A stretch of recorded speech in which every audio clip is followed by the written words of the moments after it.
know what Sony had? The Holy Trinity. Leo, Brad, and Margot. Who do you have?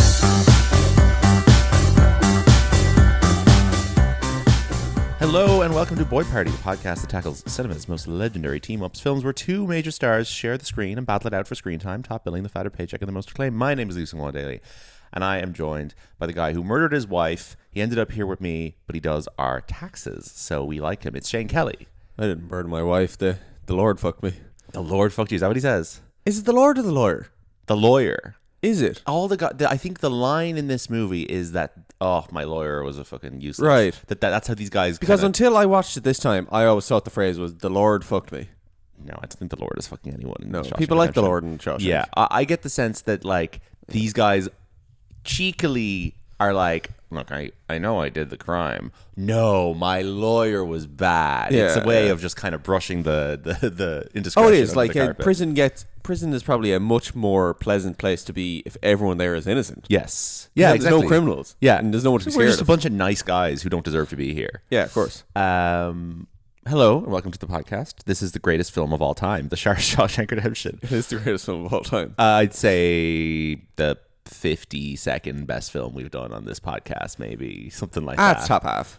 Oof. I don't know. I don't know. Right, it's right in the middle. Probably, yeah. It's right in the middle. Real middle of the road. I don't hate this film. I think this film has a lot going for it.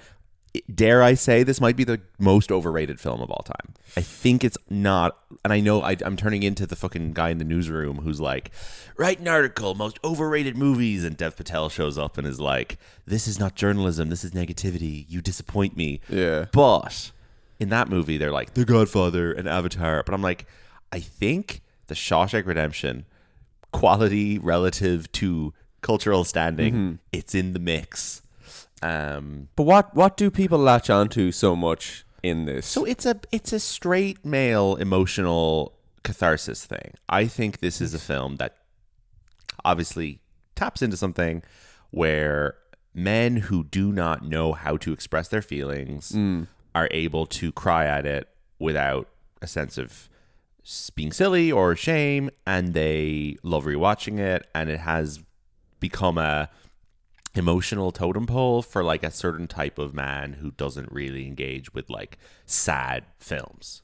I don't know men like that, so it's hard for me to understand. I guess it has a particularly inspiring narrative in that if you are just patient enough for long enough, you will get your nice thing. Yeah, and kind of don't. It's a religious thing. It's a Christian narrative. A little bit. There's also I think just picture like the type of man we interact with the least. People who, drink at the Black Forge, go to Benidorm on holiday, fucking 50 tags in their Instagram captions, loads of fake tan. Picture that type of guy. Sure. That type of man is going to be inspired by this movie because it's like, crime is bad, but like, if you're in prison, everyone's equal. And then at the other end of that, there's a rainbow and you can be friends with other men based on a shared sense of trauma. I mean, it's like, it's a real basic message. Is this structurally a war film as well? I suppose a little bit in terms of how it throws men into the situation where they have to bond with one another. I suppose it is. Yeah, I mean, prison movies are their own category, obviously, but Yeah, because there's I a know. lot more war movies than there are prison movies. You're right. Maybe prison movies generally do have to tap into the structures of something like a war movie. Yeah, you have your battles and your progression. I whatever. really like prison movies. I think it's like if you tell me there's a prison movie coming out, I'm like, cool. That's a cool setting for a movie. And obviously we've got the Damien Chazelle thing coming out soon. Yeah. But like, I wouldn't rank this as highly as I would rank something like Cool Hand Luke, Start Up with Jack O'Connell, which is amazing. Frank Berry's Irish film Michael Inside, which is great. Escape Plan. This is better than Escape Plan. The Green Mile, which is Darabont's follow-up to this, which I think is a bit better and probably helps that it has Tom Hanks in it.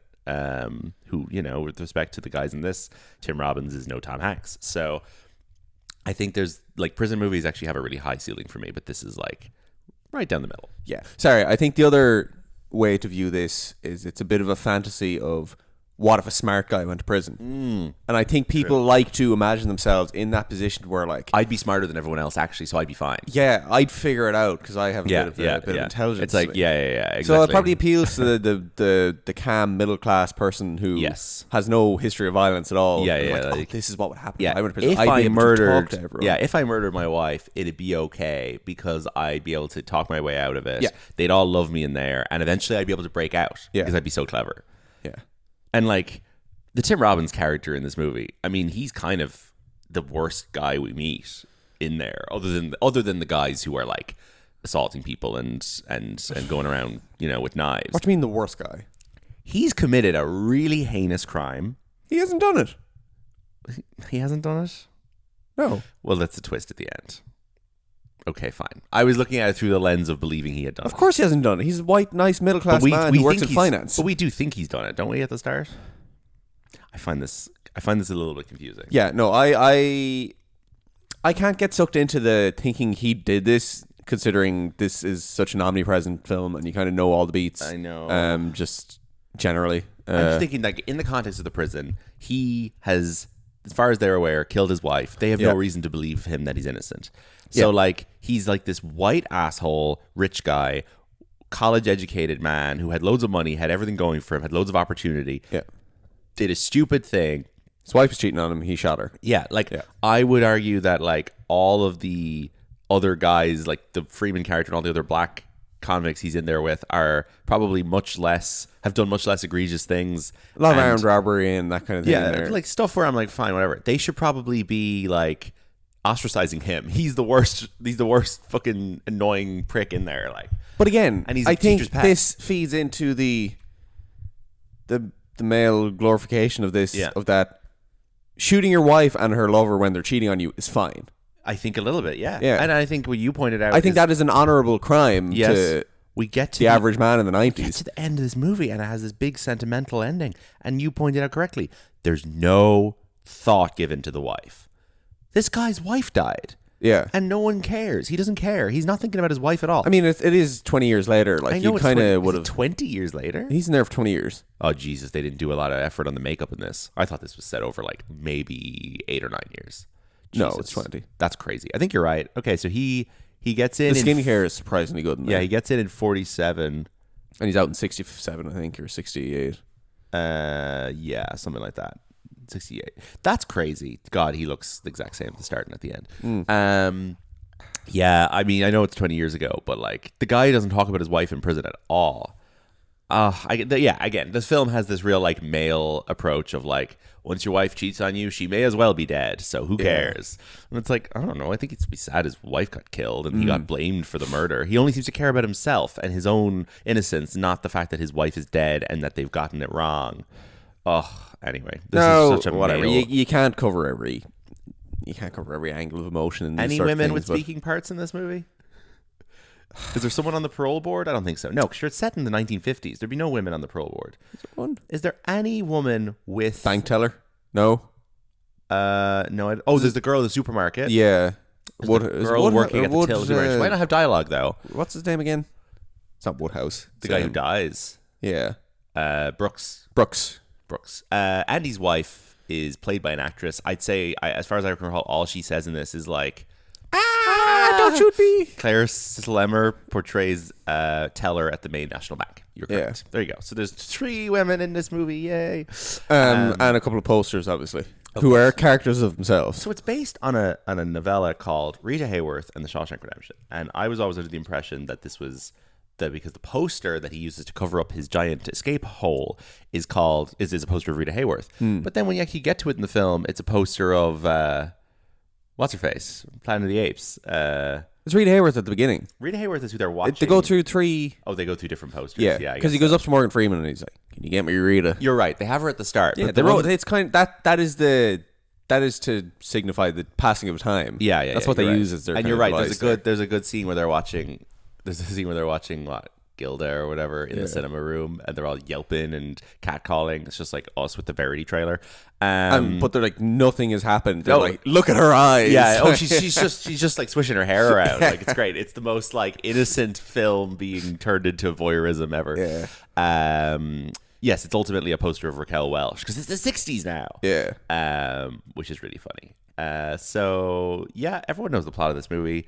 He's a smart guy in prison. He uses his math skills to impress the warden, who has like a bunch of like dodgy financial stuff going on. Seemed like he either won money gambling or through a lottery or something. Okay, and he's try to like, hide it. He's chatting to his boys, and he's like, "Oh fuck, I'm gonna have to pay loads of taxes now on this, and that's shit."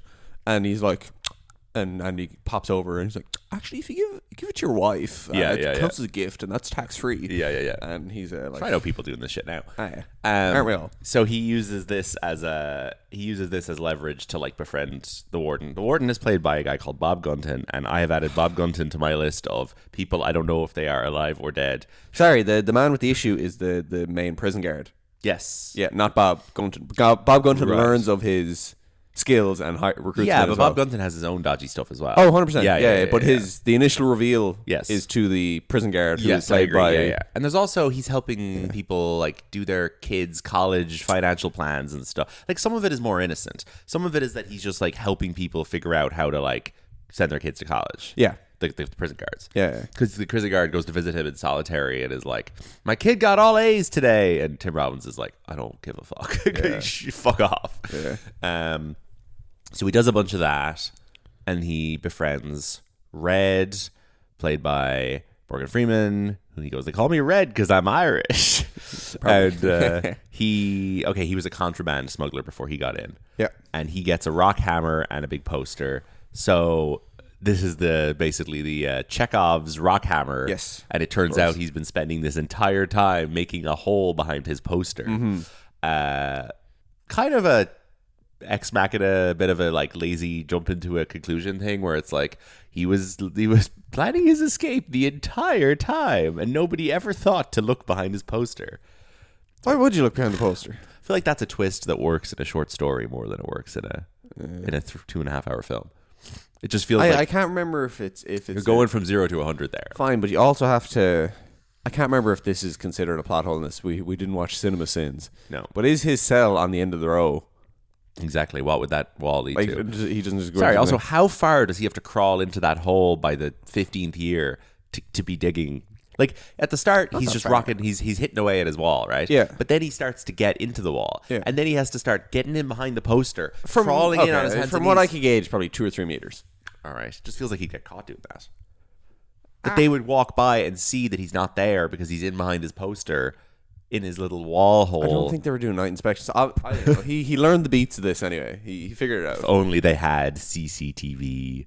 I don't know. That is a giant room of probably men farting perpetually. Yeah, Like, true. You can just. Do you think this has come from a true story? Has anything happened here? I'm sure fellas have dug their way out of prison before. Yeah, Doug, but I'm wondering about like digging in behind a poster or whatever. I'm not sure. So It'd be very interesting to be a man trapped in prison for 20 years and progressively watching women's fashion change into lots of clothes to less and less clothes. less clothes. It is funny, yeah. I wonder what you think the outside world is like. And then back again, and then back again. Yeah.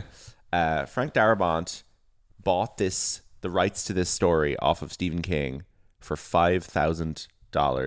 It's a 96-page novella. So it's not too short. And King said, "I don't know how this is going to be a film because it's based on Red contemplating his fellow prisoner Andy." So the book is from Red's perspective, Yeah. and Andy probably doesn't have much autonomy or like isn't much of a protagonist. And Stephen King never cashed the $5,000 check, and he framed it and returned it to Darabont, accompanied by a note which read, "In case you ever need bail money, love, Steve." That's fun. That's nice, yeah. I mean, Stephen King does not need $5,000. Unlikely, no. Darabont wrote the script over an 8-week period. He expanded on elements of King's story. Brooks is a minor character in the novella who dies in a retirement home, becomes a tragic character who eventually hangs himself. So yeah, I think the Brooks sequence is the kind of the keystone to understanding people loving this movie so much, because it is like baby's first bottle episode. Like, as a viewer of prestige television, I am very familiar with the concept of the 6th episode of the season, we're going to go follow Brooks around for an hour. If Shawshank Redemption was a TV show, episode 6 would be the Brooks episode. Yeah. Brooks gets out of prison. Brooks lives his life. Brooks dies at the end of the episode. They give Brooks fucking Emmy Best Guest Actor Award. 100%. There is a direct ripoff of this in Lost, where John Locke. I'm going to do a massive Lost spoiler now, guys. This is like season 5 of Lost, so cover your ears, folks. One of the main characters on Lost, as far as I recall, John Locke leaves the island, gets this kind of like into this situation where he doesn't know how to return to the real world, and he hangs himself. Yeah.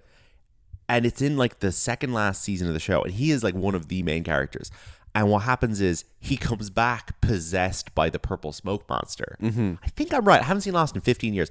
And that the rest of the show, the character is just the purple smoke monster presenting as John Locke. So Terry O'Neill gets to be in the show. Yeah.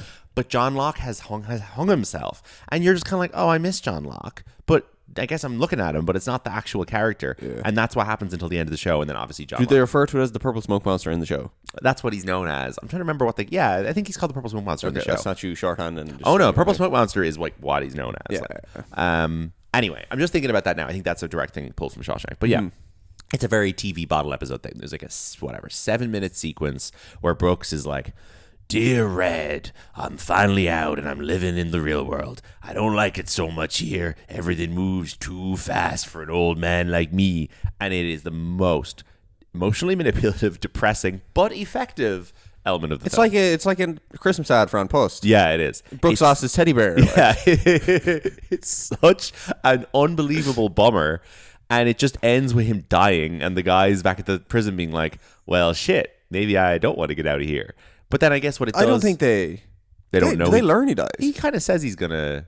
I think he implies in his letter that he's going to kill himself. Oh, he writes a letter, of course. Because they look really horrified reading it. Yeah. I think what it does is it scares the guys in prison about what's going to happen when they get out, and it gives Tim Robbins and Morgan Freeman the impetus to come up with a pretty solid plan of action for what they're going to do if they get out. Yeah. So that they're not just aimlessly trying to go get a job in a shop. Yeah. And no, I think it probably is a necessary scene to include just to cover off the view of the troubles of being institutionalized for that long. It's really effective, I say, but I hate it. I think it's horrible. I think it's really manipulative and just depressing for the sake of it. Yeah. But it is good. It's well done. And I think it's where my boy, Thomas Newman, gets to really just fucking crank his shit for 5 minutes. I famously, every movie to me is improved 20 to 100% by a Thomas Newman score. Of course. There's some movies that really are like, if I did a scale of most improved by Thomas Newman score to least improved by Thomas Newman score, The Judge double improved by Thomas Newman score. The Help double improved by Thomas Newman score. I would say Shawshank is in the sort of like, he gets a bit of a 40% boost range, but he really gets to do a lot in this Brooks scene. And Brooks Was Here is, I think, a track on the soundtrack. And I think if you go on a Thomas Newman's Spotify page, it's always in like the top 5. It's up there with the fucking Nemo's mom death scene and the Series of Unfortunate Events, Letter That Never Came, and American Beauty, jerking off in the shower scene. So, was signing your name and including Was Here a thing before? Bart Simpson was here, yeah. I don't know. Did he invent it? I'm asking. Yeah, because it's what young lads write in the wall in bathrooms in schools. Yeah, but I think people dropped the H in the 90s. Was ear. Was ear. Dennis de Menace was ear. Okay. I feel like when I was a kid, that was like the coolest thing you could do was say that you were ear. I'm not familiar with that. So Brooks is there, and then later in the movie, Red gets out, and he gets sent to the exact same room in the exact same halfway house, and he sees Brooks was here, and he's like, I can't be like Brooks. Shit. He follows the exact same thing. He just repeats the Brooks scene. He goes and he works in the supermarket. He doesn't like that, blah, blah, blah. But it is a really funny message that, like, working in retail is worse than being in prison. Yeah. I guess it's worse than being in prison if you are an ex-convict that nobody wants to be friends with. That's the thing. People in prison have time for you because they know who you are. All of your prison... No one you're in prison with is going to get out on the same day as you. No. So you are going to be sent out into the world alone. And like, I don't know.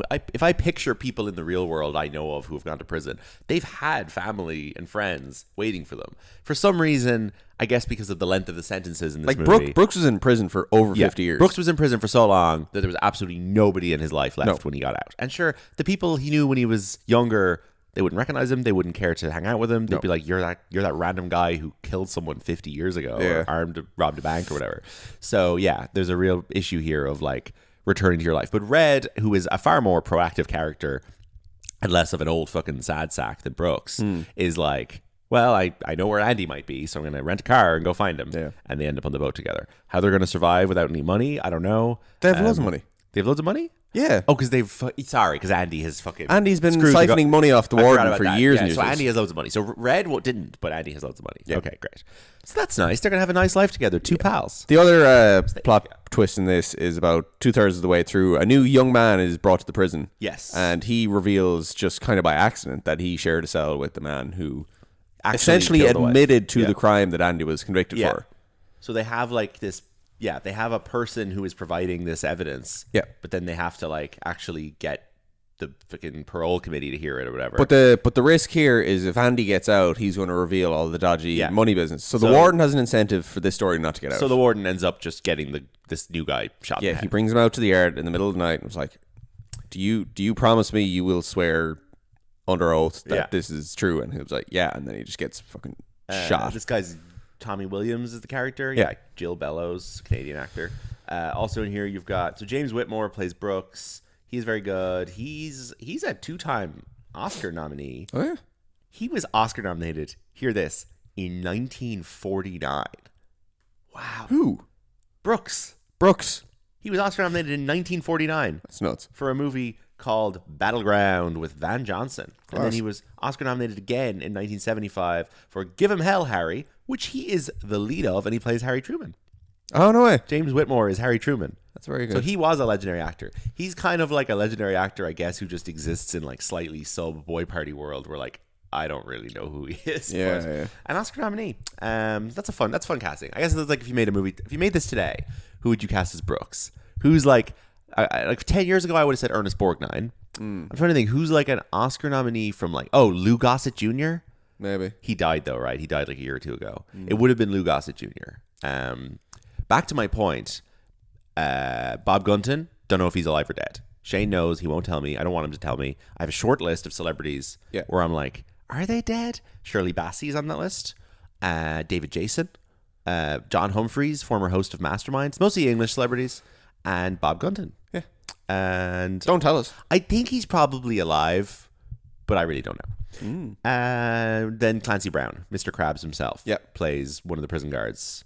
Head prison guard. He's got an incredible face. Oh, fantastic. He's really he's in Lost as well. Actually, he's grown out a beard in the last 20 years, and I don't think it suits him. I think he's got a great chin, and he should let that chin like hang free. Oh, he's got a real prototypical American mid-century tough guy football Mr. Man. Like it's great. So this movie was not a commercial success when it came out. It was made for $25 million. Okay, it made $73 million on a $25 million budget. I wonder, does that include like subsequent re-releases? Where was it filmed? It was filmed in Mansfield, Ohio, for the exteriors anyway. I mean, Frank Darabont being the director of a movie that is considered the greatest movie ever made is always very funny. Yeah. Because you're like, who are the great directors? You know, if we're even to look at it from, so this is always like in the Empire Magazine list. I first heard of this movie. Empire Magazine in 2006 did greatest movies of all time list. Yep. This was number one. I distinctly remember my parents being like, what a ridiculous choice. The Shawshank Redemption. What's wrong with people? Keep in mind, this is 12 years after Shawshank came out. Yeah. So this is the equivalent of a movie from 2014 being named the greatest film of all time today. So Interstellar, right? Yeah. It'd be like if Interstellar was number one on Empire's greatest films of all time list, which is conceivable.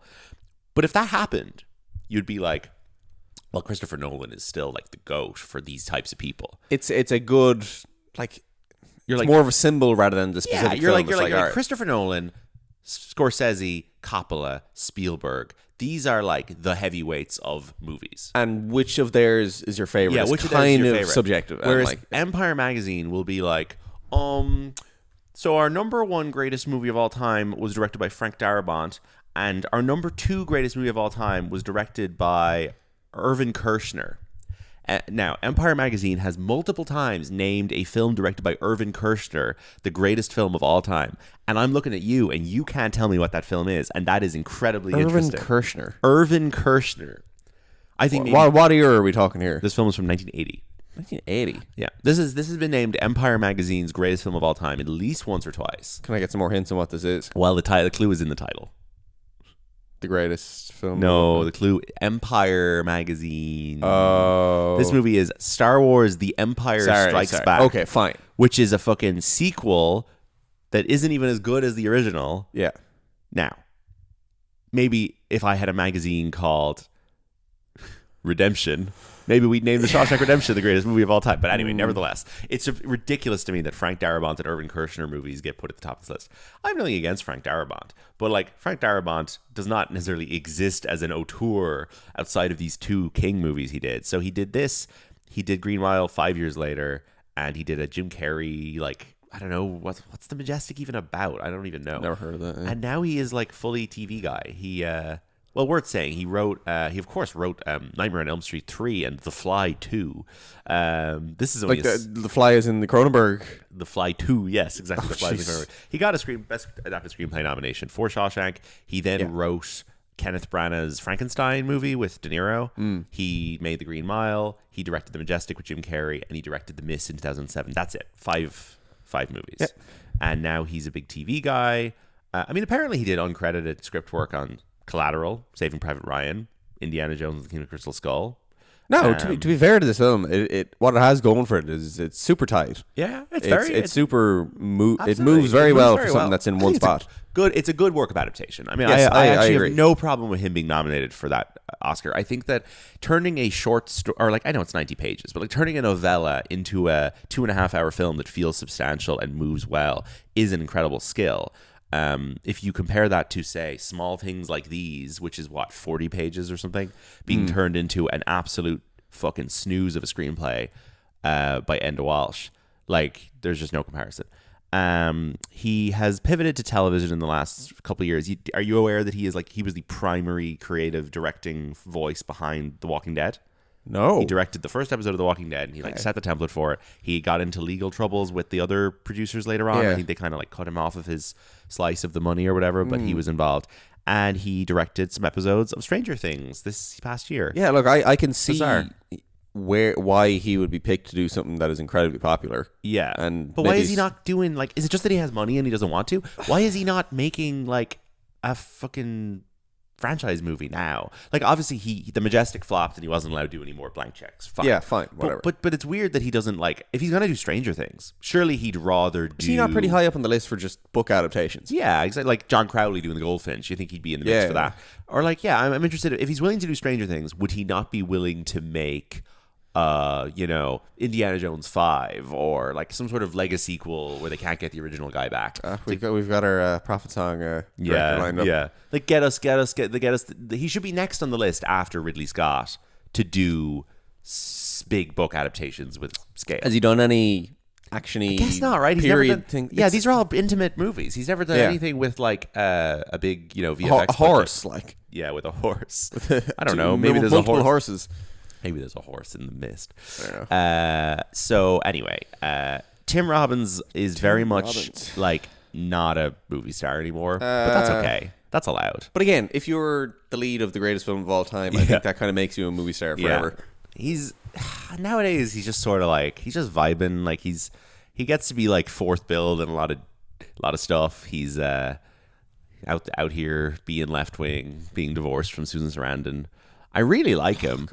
I mean, I think he seems like a really nice person, but like, his film career is like a little bit all over the place. Yeah, I know, but they're two big personalities. I know. They're people who are just like, there's too much going on with both of them. Sure. Like, they're gonna whack off each other eventually. You'd forget he's in Top Gun, but he is. Yeah. This is all in the build up to this movie. Like if Shawshank was set in the 80s, would someone have a picture of Susan Sarandon on their wall? No, I don't think so. No, she was never that type. I think Susan Sarandon was always a bit too cool to be on the wall of prisoners' cells. Like, Pamela Anderson would be there in the 80s. Susan Sarandon is like, has always been like an interesting actress. I don't think she was ever like pin-up material necessarily.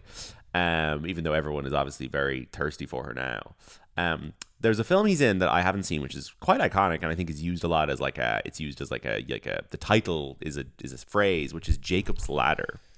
This sounds to me like one of the scariest fucking movies ever. I will never watch this, but I know it's very iconic, and he's the lead, and the poster is sort of his face going, ah!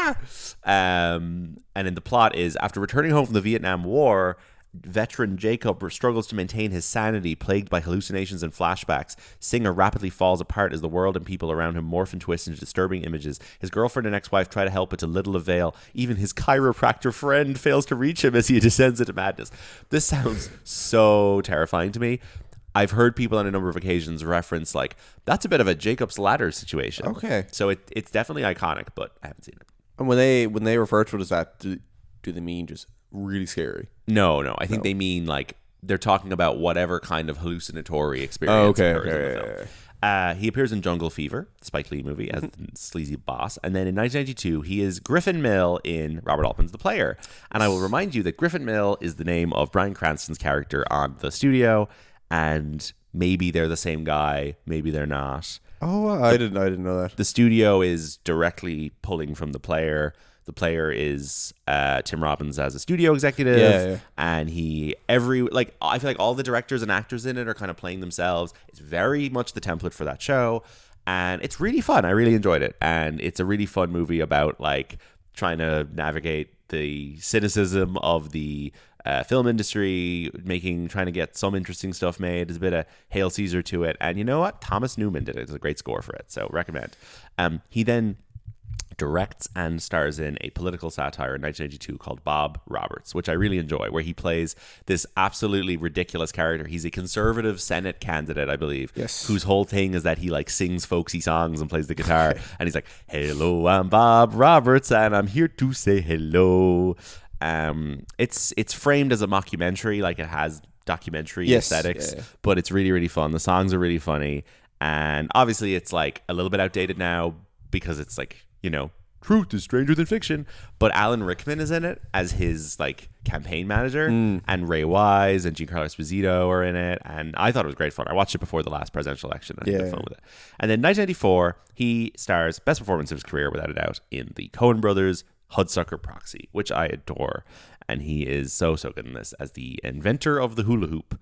And it just makes such good use of his very silly face, and it's like proper cartoon shit, and he's really, really funny in it, and he gets to act opposite Paul Newman and Jennifer Jason Leigh and, like, a whole roster of Coen's regular guys. And the Hudsucker Proxy is one of the Coen's best movies. I think it's really incredible. You got to watch it. Everyone's got to watch it. It's one of my few gaps at this stage. Yeah, that's the same year as Shawshank. Yeah. And then also that year, he's in IQ. Did we watch this? This is the Einstein movie. Oh, this is the Einstein movie. Yeah. Why don't we talk about this on Failsafe episode? Because Mathau's Einstein. Yeah. Why were we watching this? Just because we thought it was... We honestly watched it because Mathau was in it, and we were doing Mathau, and Tim Robbins was kind of coming down the tracks. I think we watched it for both reasons, and it looked funny. It did look funny. And it was funny. It was. It's kind of an alternate history where, like, Tim Robbins is recruited Einstein to help him get a girl. It's really funny. It's like Oppenheimer, the rom-com. It's shot in the same locations as It's Oppenheimer. good fun. Like, you can match the shots. It's pretty funny. He's in one of the only De Palmas I haven't seen, which is called Mission to Mars with Gary Sinise, which looks like absolute dog shit. And I don't think I'm going to watch it anytime soon, but it exists. And then in 2001, Antitrust. Dave dropped in Antitrust as an example of a Computers Are Cool movie 2 weeks ago. Yeah. And it very much is. Yeah, absolutely. So it's, what is it, Ryan Philippe and Random Woman, and they're working in a... the woman is... Rachel Lee Cook. Is it? Yeah. No, it's Rachel Lee Cook. Nobody too exciting. Never mind. And they're working for this... It's just like... you may as well just call him Bill Gates. It's a bunch of young coders get recruited by Bill Gates, who wants to build the fucking mono machine that just does all the things. He wants to build the everything app. Yeah. He's building X, the everything app. He wants to do free messages or something online. We enjoyed this because I think largely we've always thought that our friend Michael McAndrew, looks like friend Tim of the show, looks a bit like Tim Robbins. And he's kind of a computers. Michael is a techie man and works in computer companies. So it's fun that Tim Robbins did once play a Michael type. Yeah. But he's evil Bill Gates, and he's like, I'm going to control the world. As opposed to what? Yeah, as in he's like the villain of the film. Yeah. Okay. Antitrust.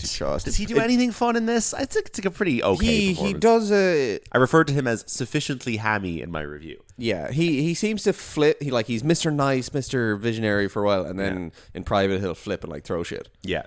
Which I don't know. I kind of stopped watching this after about 35 minutes. Fair. We got all the main juice out of it. Yeah. Sorry, there's what's the funny coworker name? That's Stinky or something. It's something like Stinky, yeah. Yeah, that's Stinky That's over Stinky there. over there. And then Why Stinky's do they "Hi, call I'm it that? Stinky." Why do they call it that?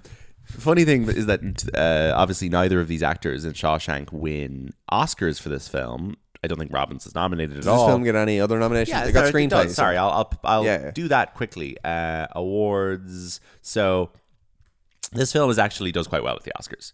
It's nominated for Best Picture, Morgan Freeman for Best Really? Actor, Best Adapted Screenplay, Best Cinematography, Film Editing, Sound, and Original Score.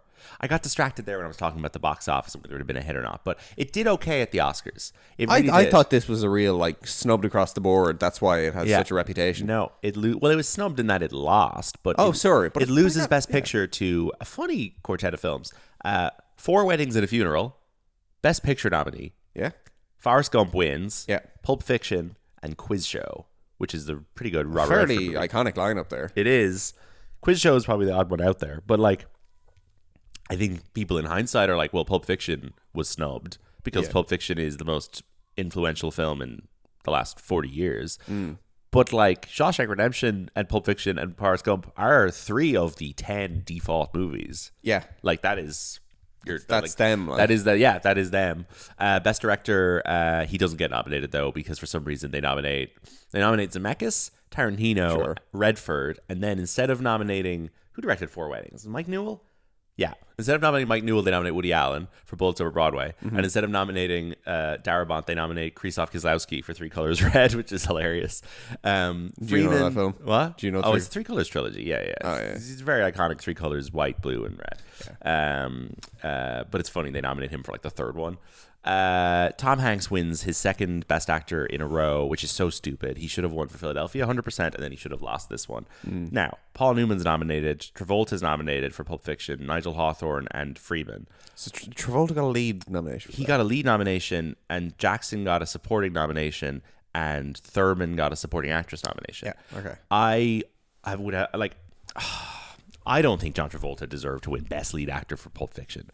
That's a good performance, but that's like ridiculous. He's not the lead, and I guess he's just in the most sequences. I'm very comfortable. Oh, he's the biggest name at the time. Yeah.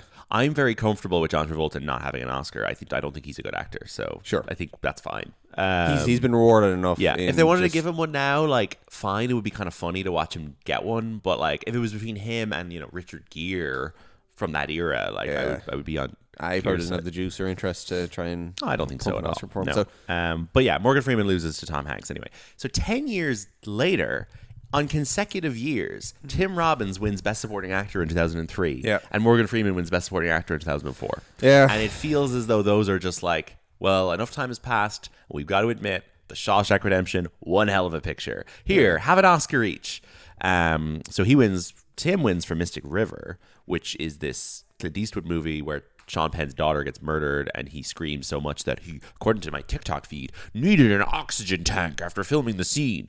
I don't think that's a ridiculous scene. I don't think Mystic River is good. I watched it. It is so miserable. Absolutely, like just no joy in Sean that Penn film. the lead of that, or is Eastwood? Sean Penn's the lead. Oh, Eastwood's not in it. He Eastwood's directed not in it. it, yeah. Sean Penn's the lead, and Tim Robbins is the killer. And Yeah. Tim Robbins' backstory is that he was abducted and abused as a child for like a week, and now he's all fucked up because of it. And he's like, "I killed your daughter." It is not good, and Tim Robbins is not very good in it. But anyway, what does he do with his new Oscar pedigree? Well, he shows up for 20 minutes in War of the Worlds, down in the basement. Yeah, it's He's where good. he'd go. It's a big Spielberg connotation. He's good and scary in it. Yeah. And Morgan Freeman's in it too, as the narrator. Oh, he is. He's in Zahura, which we discussed on our Kristen Stewart episode last week. And then he's in a movie that I watched a few weeks ago, which I liked a lot, which is The Secret Life of Words, which is an Isabel Coixet movie with Sarah Polley, who's a young nurse with, like, I don't know, an Eastern European accent. And she goes out to an oil rig for a job and is the only woman on the oil rig. And Tim Robbins is like a burn survivor, and she has Okay. to look after him.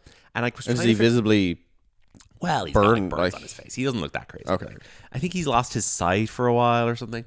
She basically is like caring for him at the side of his bed, and they develop a romance, and then he comes and finds her at the end of the movie. I thought it was nice. I thought it was like a nice, two really talented actors just kind of like bouncing off each other. I enjoyed it a lot. I'm really in a good Sarah Polley phase recently, so anything she's in doing a funny accent, I'm into it. And then he's in this like weird we watched this like South African movie, Catch a Fire, where he plays some sort of like apartheid era FBI guy. not a lot of real movies here. There's a Nicholas Sparks like military thing called The Lucky Ones. He's like the mayor in City of Ember, and then he plays the senator in Green Lantern, who is the father of Peter Sarsgaard's character. I think this is the first thing I ever saw him in, actually. And he's terrible in it. Sure. And then there's a movie called Thanks for Sharing, where Mark Ruffalo plays a sex addict, and he's in like a AA meeting with all these other addicts, but they're all addicted to different things. Yeah. Like, and Tim Robbins is like an alcoholic. But the most important element of this movie is that Josh Gad plays an absolute horrible sexual deviant in this film, and the film treats it as like a joke and treats him as like a fun guy. Yeah. Like in the first 10 minutes, he is shown sexually assaulting a woman on public transport by like rubbing his groin up against her, and then we're just meant to laugh it off, and for the rest of the movie, be like, "Oh, he's got problems. What a guy! Oh. He should be in jail." That's Josh. And I hate Josh Gad anyway, but he should be in prison. And Tim Robbins never really makes a real movie again. And there's a lot of stuff on here that simply does not exist. And I would argue the only film post 2010s that are like post 2000s that has any kind of cultural presence is Dark Waters. Yes. With Ruffalo, which is great. Obviously, Todd Haynes movie, and he's very good in that as like the evil businessman. Although I'm getting mixed up because I know like Victor Garber and Bill Pullman are in it too, and I'm getting them all mixed up in my head.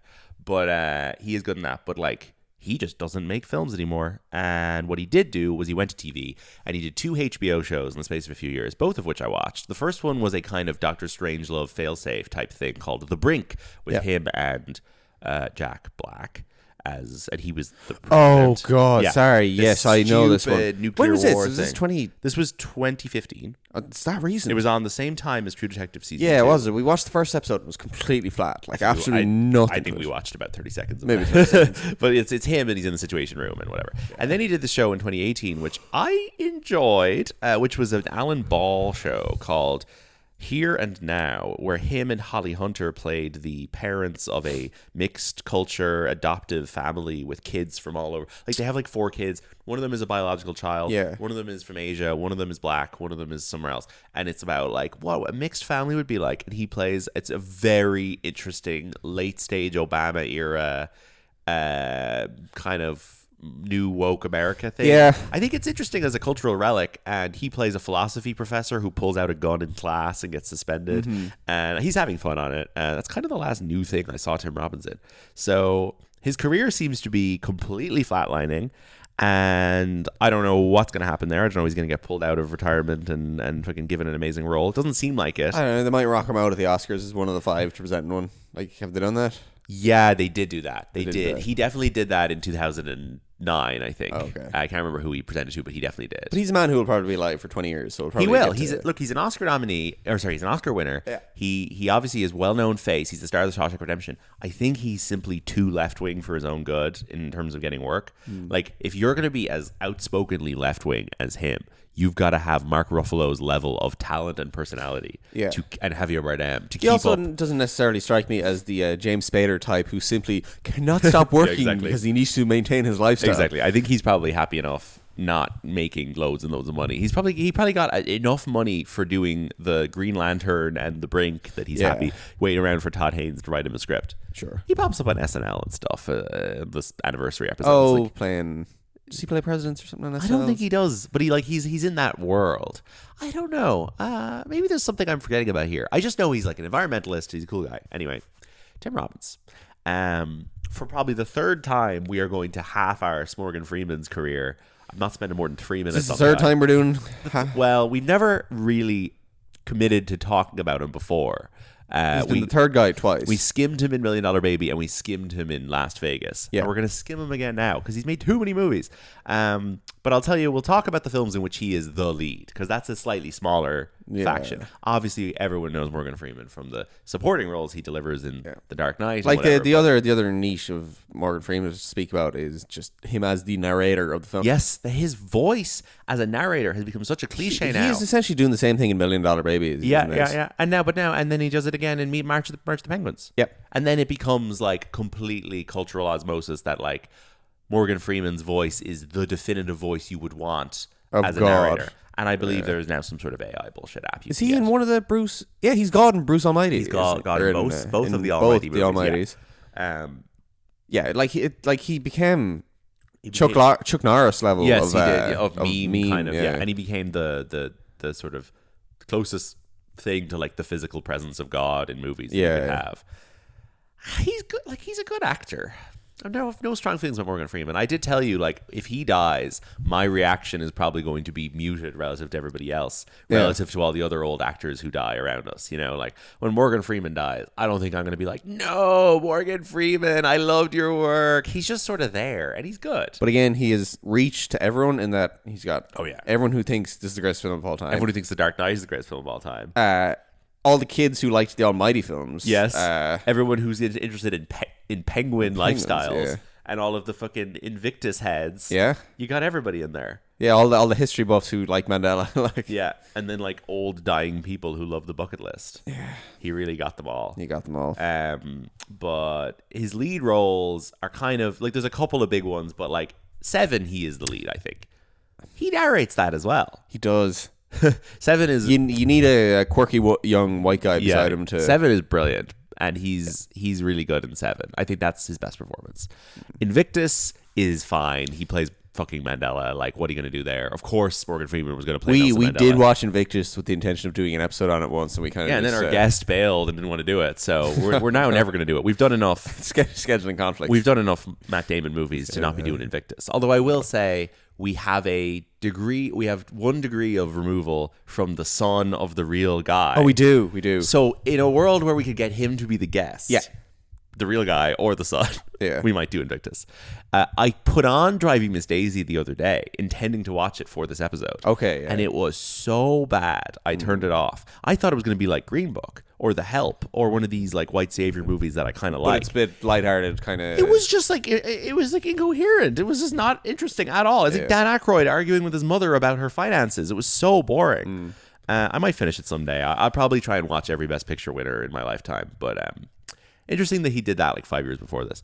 And then he's in a bunch of these like Ashley Judd adjacent thrillers and serial killer movies. Kiss the Girls, Along Came a Spider. He does all of these. It's kind of, they alternate between him and Tommy Lee Jones throughout the 90s as like the male detective in a, I think he's playing Alex Cross in some of these though. And Alex Cross was later played by Tyler Perry.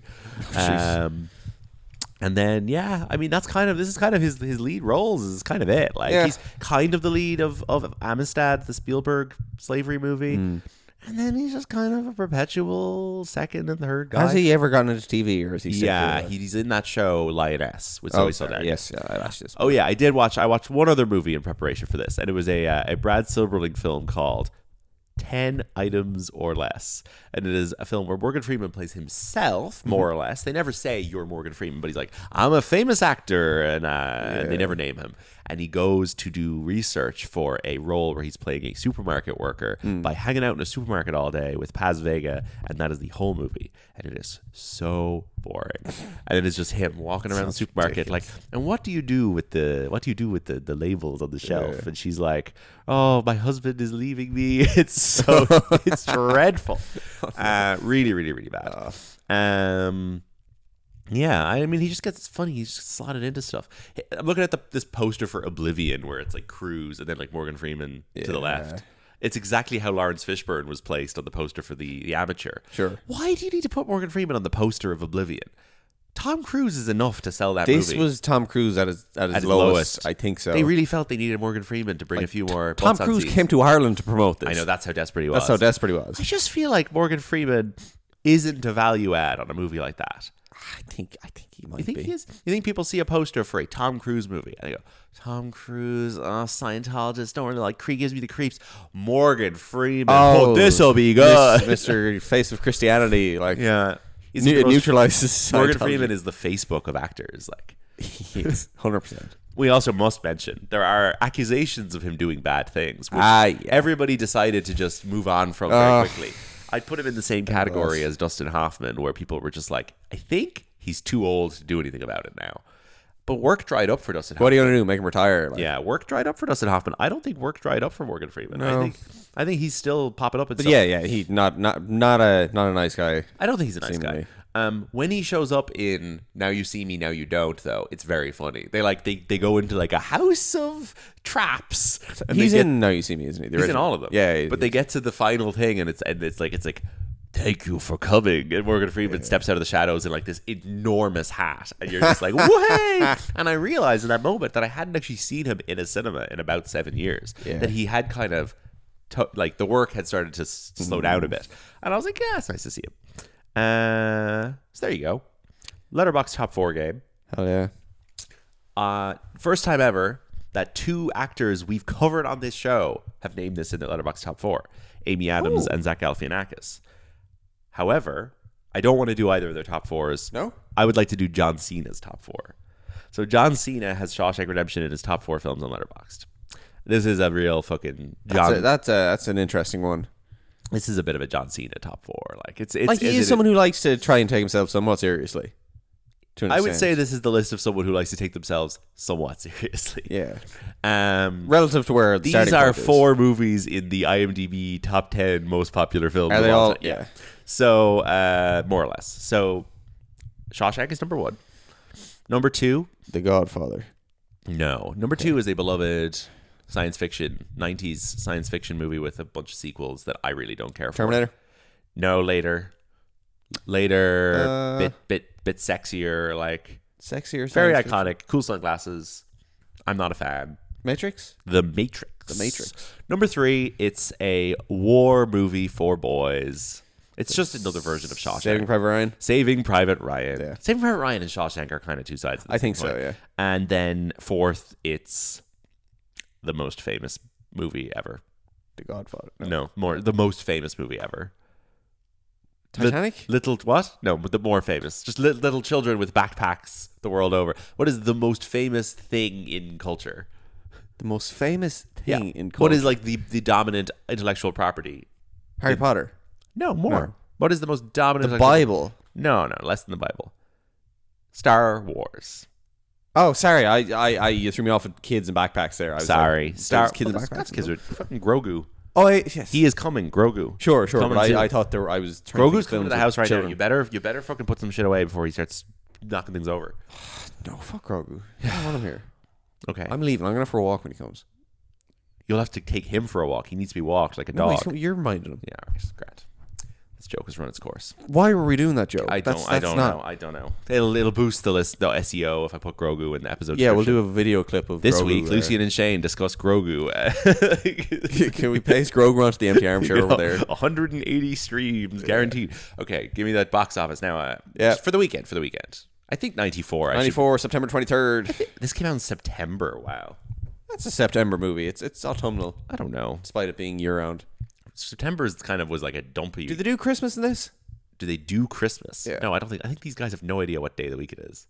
Okay, fine. I don't know. I can't imagine they know when it's Christmas. Usually these time films drop a Christmas in there. You're right, they do. Happy Christmas, Red. Yeah. Happy Christmas, Andy. All right. We got the Peter Hyams film. I know the name Peter Hyams, but no, I'm going to need more information there. This is a... Sorry, is this number 1? Shawshank. Yeah. Okay. No. No. I think this got a limited release this Okay, weekend. right, So I right, think this right. made like 700,000 this weekend. Okay. So Peter Hyams. God, I'll need some clues there now. this is a job. Okay. What's a common job people have? The plumber. No. The electrician. A job where they give you a gun. The secret agent. The spy. No, simpler. A cop. I'm a police. What type of cop? I'm a SWAT cop. I'm No. a detective cop. No. What is the name of the movie? What is it? A the something? No, it's one word, but cop is the last 3 letters. Kindergarten cop. No. Time cop. RoboCop. Type cop. Time cop. Time Who's in cop. Time Cop? Van Damme? Oh, believe. stupid. Okay. Yeah, Fake movie. Jean-Claude, Mia Sara, Ron Silver. Yeah, Mia Bruce Sara, Killian Byrne favorite. Huh? Yeah. All right. Next up, this is the phrase used to describe when you cannot fall any faster. Maximum altitude, maximum Close. velocity, Close. maximum velocity, total velocity. You just The word velocity is in there. yeah, velocity is the second word. I don't know. Tell me. Terminal velocity. Oh yeah. There's a Rebecca Miller movie called Personal Velocity. It's not Personal that. velocity. Yeah. I think that's what it's called. Anyway.